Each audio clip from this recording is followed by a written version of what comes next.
Si tu es freelance et que ça ne signe pas, il y a uniquement trois raisons, enfin trois problèmes. Il ne faut surtout pas tomber dans le piège de ce que j'appelle la procrastination active. D'accord? On fait beaucoup d'audits, beaucoup d'appels avec des freelances et je le vois souvent. Les freelances, ils n'ont pas de clients, donc tu n'as pas de contact, tu n'as pas de rendez-vous.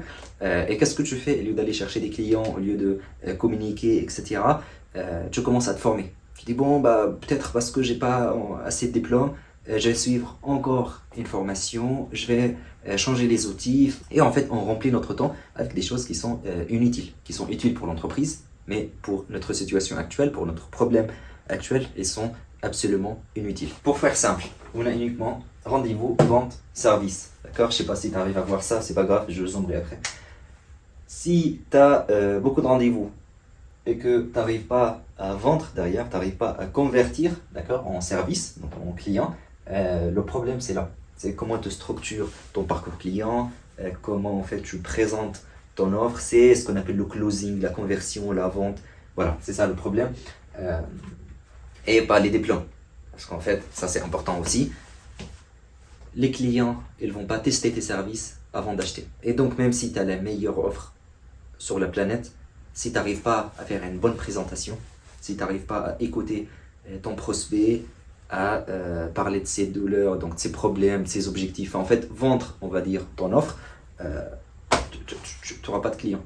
D'accord? Et au contrario, on le voit beaucoup sur le marché, des gens avec des offres pourries, mais qui arrivent à vendre et vendre et vendre. Bon, ça ne va pas fidéliser les clients derrière parce que voilà, le service il n'est pas top. Par contre, il arrive à vendre. Pourquoi? Parce que finalement, aujourd'hui, on juge le livre par sa couverture, d'accord? Contrairement à ce qu'on dit, bah, ne juge pas le livre par sa couverture, etc. Bah, écoute, moi je ne vais pas acheter le livre avant de juger est-ce que bah, c'est un livre qui peut m'intéresser ou pas. Donc finalement, on juge le livre par sa couverture, on juge l'entreprise par sa présentation, et donc les gens, ils ne vont pas tester tes services avant de faire appel à toi. C'est pour ça, si tu n'as pas de clients, si tu as des rendez-vous, d'accord, et que tu n'arrives pas à les convertir, le problème c'est la présentation, c'est le packaging, c'est comment tu présentes tes services, comment tu structures tes rendez-vous, c'est quoi le parcours client en fait qui va transformer le prospect en client. Et donc c'est là, d'accord? Cherche pas plus loin, n'essaye pas d'optimiser ton service, de brader tes prix,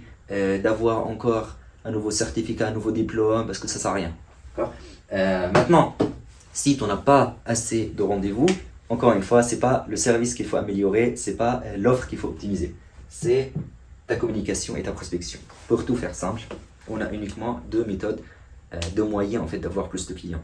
Soit on va aller les chercher, c'est ce qu'on appelle le outbound marketing, c'est de faire de la prospection, le réseautage, etc. Donc d'aller chercher des gens, des clients. Soit on va les attirer, on appelle ça le inbound marketing. Et là donc, faire la communication sur les réseaux sociaux, des vidéos, les partenariats, la recommandation, en fait, voilà, tu vas attirer des clients. C'est pas en optimisant notre offre, en travaillant notre site internet, machin, on s'en fout de tout ça. Si on n'a pas assez de rendez-vous, c'est simple. Il faut attirer des gens et il faut aller les chercher. Donc il faut faire de la prospection, d'accord? Donc c'est la prospection, enfin c'est la meilleure méthode pour aller avoir des clients aujourd'hui, et la communication, c'est pour avoir des clients demain. Donc dans l'idéal, il faut faire les deux, surtout si tu n'as pas assez de rendez-vous, bah, en fait t'as beaucoup de temps. Parce que finalement, tu n'as pas de projet en production, tu n'as pas des clients à gérer. C'est juste que voilà, ça bouge pas. Et donc là, il faut que tu consacres tout ton temps ici, d'accord? Aller chercher de nouveaux clients, les attirer grâce à la communication, la vidéo et tout ça. Et seulement après. Là, si par exemple, ici tu as, je sais pas, 100 rendez-vous, d'accord?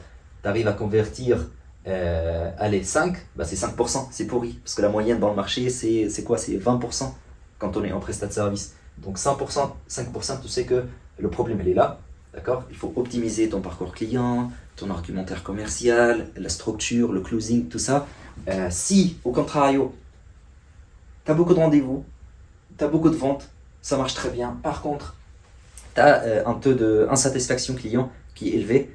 Les clients ne sont pas satisfaits, il n'y a pas forcément des clients qui te recommandent, tes clients ne génèrent pas de résultats, ou peut-être, si tu fais de la presta comme ça, done for you, donc tu crées le visuel ou le site internet pour les clients, derrière ils ne sont pas contents, etc. Donc si ils ne sont pas satisfaits, ou si ils ne te recommandent pas, le problème il est là.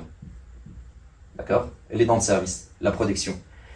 Là, uniquement là, tu peux te permettre d'optimiser ton offre. Et donc là, tu peux améliorer les outils, te former, peut-être voilà, suivre d'autres formations, etc. afin d'améliorer ton service. Mais l'erreur que je vois tout le temps, et il faut vraiment arrêter ça parce que finalement, en fait, on tombe dans ce piège-là et on commence à tourner ici, là. Tac. Enfin. Voilà. Là, on tourne en boucle. On n'a pas assez de rendez-vous, bon, on essaie d'optimiser nos services, on n'a pas de rendez-vous, on n'a pas de vente, on continue à optimiser nos services. Et je vois beaucoup de graphistes, surtout, je ne sais pas pourquoi, mais les personnes créatives, ils sont très perfectionnistes. Et elles essaient en fait de toujours affiner leur offre, se former encore et encore et encore. Mais attends, pourquoi toutefois? Il n'y a pas de clients, il n'y a pas de rendez-vous, il n'y a pas de vente. En fait, ça, c'est la troisième étape. La première étape est là. D'accord? Donc, super important, super important. Pour tout résumer, si tu n'as pas assez de clients, il faut attaquer la première étape.